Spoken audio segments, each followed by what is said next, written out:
اللہ کے نبی فرماتے ہیں کہ قیامت کا دن ہوگا اور میری امت میں سے ایک شخص کو لے کے آیا جائے گا۔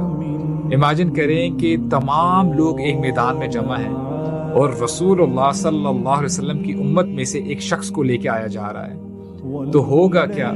یہ اتنا بڑا گناہگار ہوگا، he will be having 99 scrolls of sins، کہ 99 scrolls میں صرف اس کے گناہ منشنڈ ہوں گے، اور ہر scroll جب اس کو انسکرول کیا جائے گا، اس کو پھیلایا جائے گا، اسپریڈ کیا جائے گا، تو جہاں تک نظر جائے گی وہاں تک اس کا سکرول پھیلا ہوا ہوگا۔ اب اس بندے کی کیا حالت ہوگی؟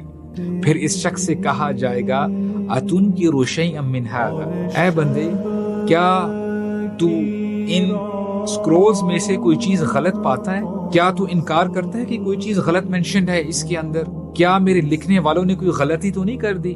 اللہ تعالیٰ تو فرماتے ہیں وَإِنَّ عَلَيْكُمْ لَحَافِظِينَ كِرَامًا كَاتِبِينَ يَعْلَمُونَ مَا تَفْعَلُونَ، وہ تو سب جانتے ہیں جو تم کر رہے ہو۔ تو یہ بندہ سر جھکائے ہوئے ہوگا، وہ کہے گا لا یا رب، جو لکھا ہوا ہے وہ بالکل ٹھیک لکھا ہوا ہے۔ تو اللہ تعالیٰ فرمائیں گے أَفَلَكَ عُذْرٌ أَوْ حَسَنًا، اے میرے بندے کیا تیرے پاس کوئی عذر ہے، کوئی ایکسکیوز ہے؟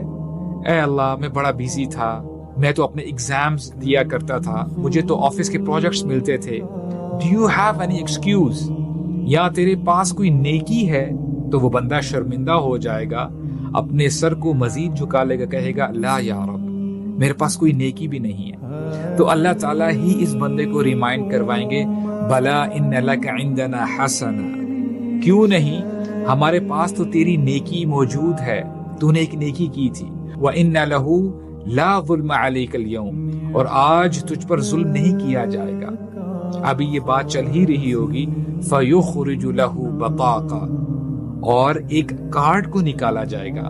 اس کارڈ میں کیا لکھا ہوگا؟ اشہد ان لا الہ الا اللہ وان محمدا عبدہ ورسولہ۔ اللہ تعالیٰ حکم دیں گے کہ اس کارڈ کو ایک پلڑے میں ڈالو، اور جو اس کے 99 سکرولز ہیں ان کو دوسرے حصے میں ڈالو اور ان کا وزن کرو۔ یہ بندہ حیران ہو جائے گا، کہے گا یا رب ما هذه البطاقہ ما هذه سجلہ، کہے گا اے اللہ کیا یہ ایک معمولی سا کارڈ ہے اور یہاں پہ 99 سکرولز ہیں گناہوں کے؟ تو اللہ تعالیٰ فرمائیں گے کہ میزان سیٹ کرو، ان کا وزن کرو۔ ایک سائڈ پہ 99 سکرولز رکھے جائیں گے، اور جب دوسری سائڈ پہ یہ کارڈ رکھا جائے گا تو وہ کارڈ بھاری پڑ جائے گا، وہ نیچے بیٹھ جائے گا، اور باقی 99 سکرولز ان کو اڑا کے پھینک دے گا۔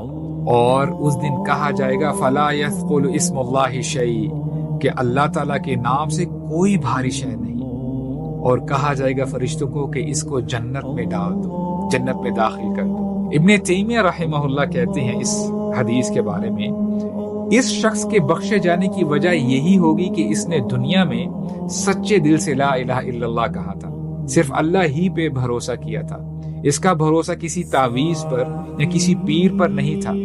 اگرچہ یہ بہت بڑا گناہگار تھا، لیکن جو تھوڑے بہت اس نے نیک اعمال کیے تھے وہ صرف اللہ کی رضا کے لیے کیے تھے، اللہ کی خوشی کے لیے کیے تھے۔ اور اگر اللہ تعالیٰ کو آپ کا ایک عمل بھی پسند آ گیا جو آپ نے صرف اللہ کی خوشی کے لیے کیا ہو، تو ہو سکتا ہے کہ وہ عمل آپ کے جنت میں جانے کا سبب بن جائے، جیسا کہ ایک زانی عورت نے ایک پیاسے کتے کو پانی پلایا، جس کی وجہ سے اللہ نے اس کو بھی بخش دیا۔